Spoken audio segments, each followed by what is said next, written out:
Time యూపీఎస్సీకి tuitions only in Tirumala IAS institute Chaitanyapuri. Call చేసి ఇప్పుడే జాయిన్ అవ్వండి. Welcome to Suman TV. ఇది బంగారం ధరకు సంబంధించిన విషయం కాదు, బంగారం కొనుగోలుకు సంబంధించిన విషయం. మళ్ళీ ఈ లైన్ని అండర్లైన్ చేసుకోండి. ఇది నేను చేస్తున్న ఈ వీడియో చెప్తున్న సంగతి ఏంటంటే బంగారం ధరకు సంబంధించినది కాదు, బంగారం కొనుగోళ్లకు సంబంధించిన విషయం. సాధారణంగా ఇప్పుడు మీరు గోల్డ్ షాప్కి వెళ్ళి గోల్డ్ కొన్నారనుకోండి, పైసలు ఎంత ఇస్తున్నారు? 2 లక్షలు ఇచ్చిందనుకో, మేడం 2 లక్షలు ఇస్తున్నారు మీరు క్యాషు, 2 lakhs ఇస్తే మీరు పాన్ కార్డ్ ఇవ్వాలి మేడం అంటాడు.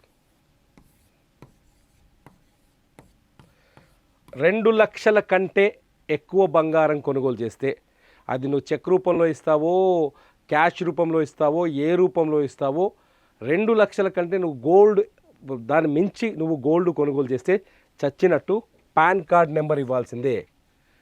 అంటే మన కొనుగోలుని ఆదాయ పరిమితిలోకి తీసుకొస్తారు, మన ఇన్కమ్ పరిమితిలోకి తీసుకొస్తారు. బంగారం గోల్డ్ మనకు ఆదాయమే అవుతుంది, లేకపోతే గోల్డ్ మనకి ఆస్తి అవుతుంది. కాబట్టి చచ్చినట్టు మనం ట్యాక్స్ పే చేయాల్సిన అవసరం కూడా ఏర్పడుతుంది.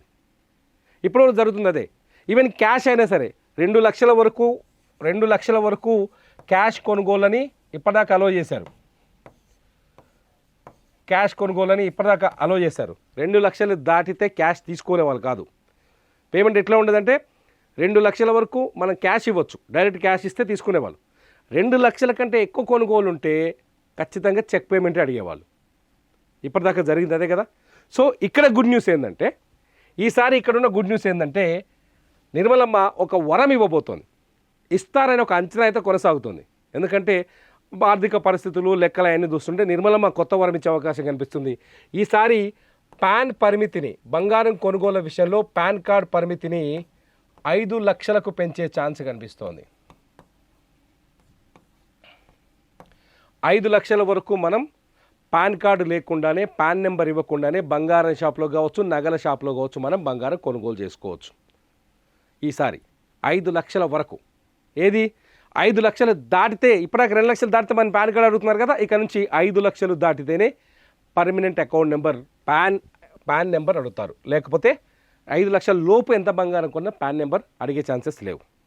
ఇకపోతే ఎట్ ది సేమ్ టైం బంగారం షాప్లో ఇంకో కొత్త ప్రపోజల్ తీసుకొచ్చారు. ఏంటంటే క్యాష్ కొనుగోలను కూడా 5 లక్షల వరకు చేయమని అడుగుతున్నారు.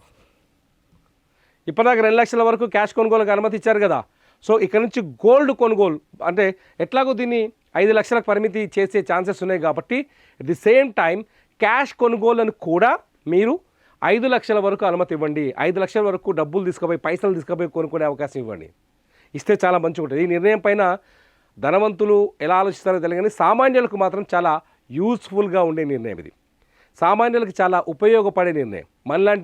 మాలాంటి బక్క ప్రాణులకు, పేదోళ్లకు చాలా యూస్ఫుల్. ఎందుకంటే బిడ్డ పెళ్లి చేస్తానో, కొడుకు పెళ్లి చేస్తానో ఖచ్చితంగా 2 లక్షలు 3 లక్షలు తక్కువైతే బంగారం కొనం కదా. కనీసం ఒక 5-6 లక్షల బంగారం అయితే కొనాల్సి వస్తుంది. ఈ 5-6 లక్షల వరకు మనం తీసుకుపోయి పాన్ కార్డు ఇచ్చి ట్యాక్స్ కట్టమంటే కడతాం చెప్పు. మనం బంగారం కొనుగోలు చేసి అని ట్యాక్స్ కట్టాలనే, ఎడికెళ్ళి కడతాం, పాన్ కార్డు ఎడికెళ్ళి తెచ్చిస్తాం. అదో పెద్ద తలకాయ నొప్పి అయిపోయింది ఇప్పటిదాకా. ఒకవేళ ఈ పరిమితిని 5 లక్షలకు పెంచడం వల్ల ఏమవుతుందంటే, పేద మధ్యతరగతి కుటుంబాల వాళ్ళు ఎటువంటి ఇబ్బంది లేకుండా బంగారాన్ని కొనుగోలు చేసుకునే అవకాశం ఉంటుంది. పేద మధ్యతరగతి వాళ్ళు, మనలాంటి వాళ్ళు, మీలాంటి వాళ్ళు, నాలాంటి వాళ్ళు, పేద మధ్యతరగతి వాళ్ళు బంగారాన్ని ఈజీగా కొనుగోలు చేసుకునే అవకాశం కనిపిస్తుంది. వజ్రాలు 20 లక్షల నెక్లెస్లు, 30 లక్షల నెక్లెస్లు, ₹1,00,00,000 నెక్లెస్లు కొనుక్కునే వాళ్ళు ఇచ్చిపెట్టరు. వాళ్ళు ట్యాక్స్ కట్టాల్సిందే. మరి పైసలు ఎక్కువ కట్టినప్పుడు ట్యాక్స్ కట్టాల్సింది. మనకైతే ఉపయోగపడదు కదా. వాళ్ళు మామూలుగా అయినా కడతారు, ఎప్పుడైనా కడతారు. 2 లక్షలైనా కడతారు, వాళ్ళు 5 లక్షలైనా కడతారు. కానీ 5 లక్షలు చేయటం వల్ల పేద మధ్యతరగతి వాళ్ళకి ఇది ఉపయోగపడే అవకాశం కనిపిస్తుంది. మరి నిర్మలమ్మ మనకి ఈసారి ఆ వరం ఇస్తారని ఒక అంచనాలు అయితే బడ్జెట్ అంచనాల్లో కనిపిస్తుంది. ఇస్తుందో లేదో రేపు ఫిబ్రవరి 1వ తారీఖున పార్లమెంట్లో ఆమె చదవబోయే పాఠంలో మనకు క్లారిటీ వచ్చే అవకాశం ఉంది. మీరేమంటారు? బంగారం కొనుగోళ్ల పైన 5 లక్షల వరకు క్యాష్ పెట్టి కొనుక్కునే అవకాశం ఇస్తే బాగుంటుందా? 5 లక్షల వరకు పాన్ కార్డు అడగకుండా బంగారం కొనుగోలే ఛాన్స్ ఇస్తే బాగుంటుందా? మీరేమనుకుంటున్నారో ఈ వీడియో కింద కామెంట్ చేయండి. మీ కామెంట్స్ పైన నేను మరో వీడియో చేస్తాను. చూస్తూనే ఉండండి సుమన్ టీవీ.